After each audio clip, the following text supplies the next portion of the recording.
পাকিস্তান নামে একটা ভূখণ্ড আমরা পেলাম। পাকিস্তানের দুইটা অংশ, পশ্চিম পাকিস্তান, পূর্ব পাকিস্তান। দুই মেরুতে অবস্থানকৃত দুই জায়গার পার্থক্য হল 1700 কিলোমিটার। এই 1700 কিলোমিটার আলাদা অবস্থান সত্ত্বেও একই নামে ভারত থেকে পৃথক হওয়ার কারণটা কি ছিল? আমার প্রশ্ন এখানে। ইতিহাস আমরা সবাই জানি, ভৌগোলিক অবস্থান, ঋতুর অবস্থান, ভাষার অবস্থান না। তাদের ভৌগোলিক অবস্থান আমাদের ভৌগোলিক অবস্থান সম্পূর্ণ ভিন্ন, তাদের ঋতু আমাদের ঋতু সম্পূর্ণ ভিন্ন, তাদের ভাষা আমাদের ভাষা সম্পূর্ণ ভিন্ন। কিন্তু এরপরেও ভারত থেকে, ইন্ডিয়ার থেকে, হিন্দুস্তান থেকে আলাদা নামে পাকিস্তান নামে একটা ভূখণ্ড আলাদা হওয়ার কারণ কি ছিল? দ্বিতীয় কোনো কারণ নেই, শুধু একটাই কারণ, ওরা সংখ্যাগরিষ্ঠ মুসলমান, আমরা সংখ্যাগরিষ্ঠ মুসলমান। এটা মুসলমানদের দেশ, এটা প্রথম বুঝতে হবে, এটা প্রথম মাথায় রাখতে হবে। এটা মুসলমানদের দেশ। আমরা এই দেশ স্বাধীন হয়েছি ভারত থেকে নয়, পাকিস্তান থেকে আলাদা হয়েছি। স্বাধীন ভারত থেকে হয়েছিলাম 47-এ, কিন্তু 71-এ আমরা পাকিস্তান থেকে আলাদা হয়েছি। বিসমিল্লাহির রহমানির রহিম। ওয়াতাসিমু বিহাবলিল্লাহি জামিআন ওয়া লা তাফাররাকু। আল্লাহুম্মা সাল্লি আলা মুহাম্মাদ ওয়া আলা আলি মুহাম্মাদ। আজকে আলোচ্য বিষয় হলো এই মুক্তিযুদ্ধের চেতনা, আজকের বাংলাদেশ। আসলে মুক্তিযুদ্ধের চেতনা কি ছিল এবং মুক্তিযুদ্ধ কি শুধু 71-ই না এর আগের থেকে শুরু হয়েছে? আমার ইতিহাস কি আজকের থেকে না আমার অনেক আগের থেকে? আমি কে, কোথা থেকে জন্মগ্রহণ করেছি, আমার দাদা কে, আমার বাবা কে, এগুলি কিন্তু ইতিহাসের অংশ। কিন্তু সবচেয়ে দুঃখের বিষয় হলো এই ইতিহাসকে বিকৃত করা হচ্ছে। আংশিক ইতিহাস আমরা জানি, পূর্ণ ইতিহাস আমরা অনেকেই জানি না। এই না জানার কারণেই সমস্যা। বাংলাদেশ পাক ভারত উপমহাদেশের একটা অংশ। এই দেশের দীর্ঘদিন পর্যন্ত শাসক ছিল মুসলমান। 800-850 বছর পর্যন্ত এদেশের শাসক ছিল মুসলমান। কিছু মুনাফেক বেঈমানের কারণে ব্রিটিশ এদেশ শাসন করে না, শোষণ করেছে, নির্যাতিত হয়েছিল মুসলমান।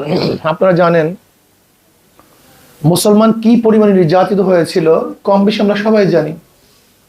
মুসলমানরা আওয়াজ তুলছে ব্রিটিশদের বিরুদ্ধে আন্দোলন করতে হবে। 1803 ঈসাই সালে যখন দিল্লি জয় করে বাদশাহ জাফরের থেকে, তৎকালীন সময় শাহ ওলিউল্লাহ মুহাদ্দিস দেহলভী রহমতুল্লাহ আলাইহির বড় সন্তান শাহ আব্দুল আজিজ সাহেব রহমতুল্লাহ ঘোষণা দিয়েছিলেন, আজকে থেকে পাক ভারত উপমহাদেশ দারুল ইসলাম নয় দারুল হরব। ব্রিটিশদের বিরুদ্ধে আন্দোলন করা প্রত্যেকটা মানুষের জন্য ফরজ। সেই দিনই ব্রিটিশের বিরুদ্ধে আন্দোলনের সূচনা হয়েছিল। এরপরে জানেন 1857 ঈসাই সালের ঘটনা, আজাদি আন্দোলন, সিপাহী বিপ্লবে মুসলমানরা কি পরিমাণে রক্ত দিয়েছিল। হাজার হাজার লক্ষ লক্ষ মুসলমান জীবন দিয়েছে, শহীদ হয়েছে, তারা হিজরত করতে বাধ্য হয়েছে। এরপরে পরবর্তীতে অনেকেই সংযুক্ত হয়েছে, কিন্তু আওয়াজ তুলছে প্রথম মুসলমান। এটা আপনাকে প্রথম বুঝতে হবে। ব্রিটিশ হটাও আন্দোলনের প্রথম বয়ান, প্রথম আওয়াজ কে তুলছে আমরা অনেকেই জানি না। সেই আন্দোলনের প্রেক্ষিতে ব্রিটিশ এদেশ থেকে হটতে বাধ্য হয়েছিল। কিন্তু আমরা কি দেখলাম? আমাদের সাথে বৈষম্য, অধিকার পাচ্ছি না, আমাদের ধর্মীয় সম্প্রীতি রক্ষা হচ্ছে না। তখন এদেশের মুসলমানরা কি করলেন? এই শেখ সাহেব নিজেও কিন্তু বলেছেন মুসলমানদের জন্য আলাদা পাকিস্তানের বাহিরে আর কোনো পথ নাই। তিনিই বলেছেন। তিনি সরওয়ার্দী সাহেবের শাগরেদ ছিলেন। সরওয়ার্দী সাহেবকে যখন তিনি গোপালগঞ্জে নিয়ে এসছেন, তখন সরওয়ার্দী সাহেব শেখ সাহেবকে দেখে পছন্দ করছে। তার মাধ্যমে মুসলিম লীগের ছাত্র সংগঠন তিনি সৃষ্টি করেছেন এই গোপালগঞ্জে। এটা ইতিহাস সবাই, তার নিজের লিখিত অসমাপ্ত আত্মজীবনীর মধ্যে নিজেই লিখেছেন এগুলি সম্পূর্ণ। সেখানে কিন্তু পাকিস্তানের জন্য এদেশের কারা আন্দোলন করেছে, কিসের জন্য আন্দোলন করেছে সব আমরা জানি। সেই আন্দোলনের প্রেক্ষিতেই পাকিস্তান নামে একটা ভূখণ্ড আমরা পেলাম। পাকিস্তানের দুইটা অংশ, পশ্চিম পাকিস্তান, পূর্ব পাকিস্তান। দুই মেরুতে অবস্থানকৃত দুই জায়গার পার্থক্য হল 1700 কিলোমিটার। এই 1700 কিলোমিটার আলাদা অবস্থান সত্ত্বেও একই নামে ভারত থেকে পৃথক হওয়ার কারণটা কি ছিল? আমার প্রশ্ন এখানে। ইতিহাস আমরা সবাই জানি, ভৌগোলিক অবস্থান, ঋতুর অবস্থান, ভাষার অবস্থান না। তাদের ভৌগোলিক অবস্থান আমাদের ভৌগোলিক অবস্থান সম্পূর্ণ ভিন্ন, তাদের ঋতু আমাদের ঋতু সম্পূর্ণ ভিন্ন, তাদের ভাষা আমাদের ভাষা সম্পূর্ণ ভিন্ন।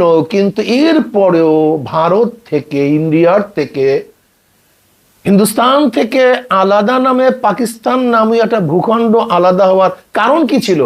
দ্বিতীয় কোনো কারণ নেই, শুধু একটাই কারণ, ওরা সংখ্যাগরিষ্ঠ মুসলমান, আমরা সংখ্যাগরিষ্ঠ মুসলমান।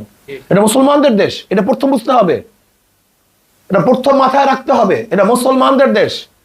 আমরা এদের স্বাধীন হয়েছি ভারত থেকে নয়, পাকিস্তান থেকে আলাদা হয়েছি। স্বাধীন ভারত থেকে হয়েছিলাম 47-এ, কিন্তু 71-এ আমরা পাকিস্তান থেকে আলাদা হয়েছি। সেই 6 দফার মধ্যে কি স্বাধীনতার কথা ছিল? আমাকে দেখান তো। 6 দফার মধ্যে, যে 6 দফার ভিত্তিতে 70-এ আওয়ামী লীগ 160টা সিট পেয়েছিল, সেখানে কি কোন 6 দফার মধ্যে স্বাধীনতার একটা বক্তব্য ছিল? 11 দফার মধ্যে, 18 দফার মধ্যে, 21 দফার মধ্যে কোন দফার মধ্যে স্বাধীনতার কথা ছিল না। সেখানে ছিল আমাদের অধিকার। 6 দফার মধ্যে পূর্ব পাকিস্তানের মানুষের অধিকার, 11 দফার মধ্যে পূর্ব পাকিস্তানের মানুষের অধিকার, 18 দফার মধ্যে পূর্ব পাকিস্তানের মানুষের অধিকার, 21 দফার মধ্যে অধিকার আমরা চেয়েছিলাম। সেই অধিকারের ভিত্তিতে এদেশের মানুষ, যেখানে ভুট্টো সাহেবের দলের একটা সিটও এই দেশ থেকে পায় নাই, একটাও না, সব পেয়েছে আওয়ামী লীগ। 160টা সিট পেয়েছিল। সরকার গঠন কি করবে? আওয়ামী লীগ, যেহেতু সংখ্যাগরিষ্ঠ। বাস, সংখ্যাগরিষ্ঠ ভোট পাওয়ার পরেও যখন তাকে ক্ষমতায় বসাবার জন্য তারা তাল বাহানা করছিল, ভোটের মর্যাদা রক্ষা করতে পারে নাই, ভোটের মর্যাদা দিতে পারে নাই। যদি তৎকালীন সময় আওয়ামী লীগকে ক্ষমতায় বসায়, তাহলে বুদ্ধিমানদের কাছে, জ্ঞানীদের কাছে আমি প্রশ্ন করতে চাই, তাহলে কি তখন সংগ্রাম শুরু হইতো পাকিস্তানের থেকে আলাদা হওয়ার জন্য? আমাকে বলুন। সে তো বারবার বলেছিল আমাকে ক্ষমতায় বসাও, কিন্তু ইয়াহিয়া খান সাহেব 6-7 করেছেন, এখানে এসে আলোচনা ভিত্তিতে সেটা ক্ষমতায় বসান নেই। এরপরে দেশের মানুষ যার যা কিছু ছিল তা নিয়ে ঝাঁপিয়ে পড়ছে। কিসের কারণে? কারণটা ছিল ভোটের মর্যাদা রক্ষা না করার কারণে। তাই যেই ভোটের মর্যাদা রক্ষা না করার কারণে এদের স্বাধীন হলো, আজকে ভোটের মর্যাদা কোথায়? আমাকে বলুন, আজকে ভোটের গুরুত্ব কোথায়? যেই ভোটের মর্যাদা না দেওয়ার কারণে আমরা অস্ত্র ধারণ করেছি ভোটের অধিকার প্রয়োগ করার জন্য, ভোট দেওয়ার জন্য, আমার বাক শক্তিকে পাওয়ার জন্য, আমার চাকরি পাওয়ার জন্য। আমরা কি স্লোগান দিয়েছিলাম তৎকালীন সময়? যে চাউল উৎপাদন করি আমরা, নিয়ে যায় পাকিস্তান। বড় চাকরি তাদের, ছোট চাকরি আমাদের। তারা ভালো খায়, আমরা খারাপ খাই। কাগজের মিল আমাদের, তারা কম দামে বিক্রি করে আর আমরা বেশি দামে বিক্রি করি। চাউল উৎপাদন করি আমরা, তারা কম দামে খায়, আমরা বেশি দামে খাই।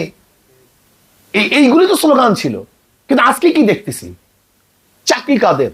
আওয়ামী লীগের। জনগণের চাকরি নেই। আজকে পদোন্নতি কাদের? আওয়ামী লীগের। জনগণের পদোন্নতি নেই। আজকে ভালো খায় কারা? আওয়ামী লীগ। সাধারণ মানুষ খেতে পারে না। আজকে ভালো পড়ে কারা? আওয়ামী লীগ। সাধারণ মানুষ পড়তে পারে না। আজকে সাধারণ মানুষ ক্ষুধার তাড়নায় তাদের বাচ্চা বিক্রি করে দেয় বাংলাদেশে। তাহলে কিসের জন্য স্বাধীন হয়েছিলাম? আসলে এ বিষয়ে বিশদ আলোচনা করা উচিত। আসলে সম্পূর্ণ ভুয়ার মধ্যে আমরা আছি। ভারত আমাদেরকে কেন সহযোগিতা করেছে? আমাদের বন্ধু হিসাবে নয়, বরং ভারত যা সহযোগিতা করছে স্বাধীনতার পরে তার চেয়ে বেশি অস্ত্র তারা নিয়ে গেছে। যদি তারা আমাদের বন্ধুই হয়, তা আমাদের বুকে কেন বুলেট চালায়, বারবার হত্যা করে কেন? কয়েকদিন আগেও আমাদের বিজিবি সদস্যকে হত্যা করেছে, কয়েকদিন আগেও হত্যা করছে, প্রতিদিন হত্যা করে। যদি তারা আমাদের বন্ধুই হয়, তাহলে আমাদের ফারাক্কা বাদ দেয় কেন? আমাদের দেশকে মরুভূমি করে কেন? যদি তারা আমার বন্ধুই হয়, তাহলে বীজ, খারাপ বীজ দেয় কেন? ভালো বীজ দেয় না কেন? তারা যদি বন্ধুই হয়, যখন আমাদের দেশে প্রয়োজন তখন দেয় না, যখন প্রয়োজন না তখন ঢেলে দেয়। এর বন্ধুত্ব। আপনি কি জানেন ভারত কি ব্যবহার করে আমাদের সাথে? বিশ্বাস করবেন না, কি ব্যবহার করে, কি দুর্ব্যবহার করে, যা চিন্তাও করা যায় না। সবচেয়ে মজার ব্যাপার হলো, আমরা যেই দিনকে আমাদের স্বাধীনতা, আমাদের বিজয় উৎসব করি, তখন ভারত কি করে তা জানেন? তাদের বয়ানের মধ্যে কি আছে? আশ্চর্য বিষয়, আমরা বলি স্বাধীন করছি আমরা, আর ভারত বলে স্বাধীন করছে তারা।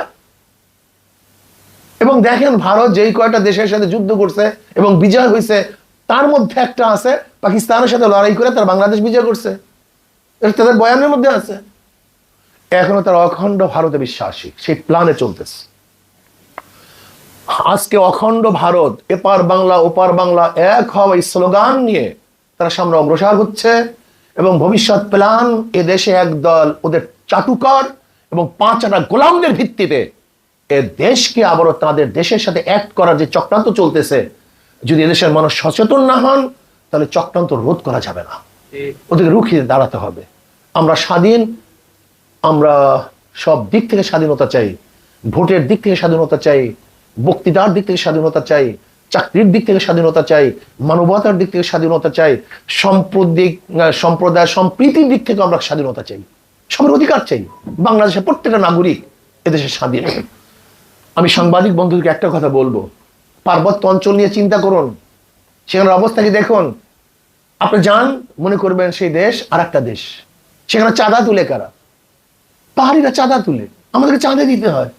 রীতিমতো জমি কেনার জন্য তাদের থেকে অনুমতি নিতে হয়। তার মানে পার্বত্য অঞ্চল ভিন্ন একটা কান্ট্রি, ভিন্ন রাষ্ট্র, কেন তাদের থেকে অনুমতি নিতে হবে? কেন তারা চাঁদা তুলবে?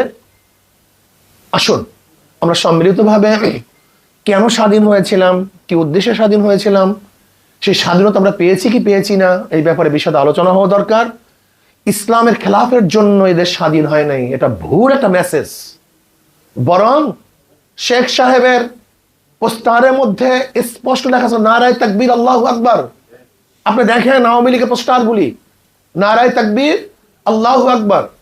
তিনি আউযুবিল্লাহ বিসমিল্লাহ নাহমাদু বলে শুরু করতেন, ইনশাআল্লাহ বলে শেষ করতেন।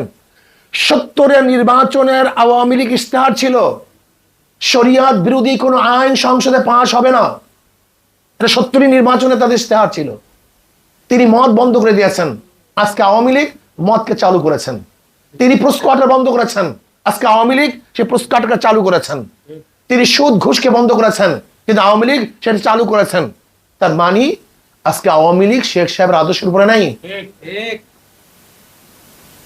সেখানে নাই তারা। আপনি দেখুন, কাজে আসুন আমরা সম্মিলিতভাবে দেশটাকে রক্ষা করি, এই মানবতাকে রক্ষা করি, সাম্প্রদায়িক সম্প্রীতি রক্ষা করে আমরা সবাই মিলেমিশে এই দেশটাকে গড়ার চেষ্টা করি।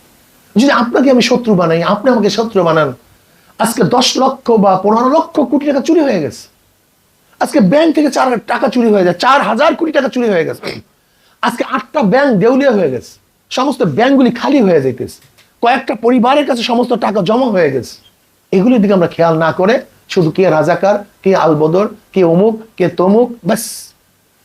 আজকে আমাদের দেশে উন্নতি কি চলতেছে, কাজে এই ব্যাপারকে আমাদের লক্ষ্য রাখা উচিত। আসুন, যে স্বাধীনতা কেন হয়েছিল, কেন মুক্তিযুদ্ধ করেছিলাম, আমরা পেয়েছি কি পেয়েছি না, সে আমাদের মুক্তিযুদ্ধের উদ্দেশ্য, সেটা বাস্তবে আল্লাহ পাক আমাদেরকে আবারও ভোটের অধিকার, নাগরিক অধিকার, মর্যাদা সবকিছু রক্ষা করার তৌফিক আল্লাহ পাক আমাকেও দান করেন, আমাদের সবাইকে দান করেন। আপনাদের সবাইকে ধন্যবাদ আপনাদের আসার জন্য। আল্লাহুম্মা আমিন। রব্বানা যালামনা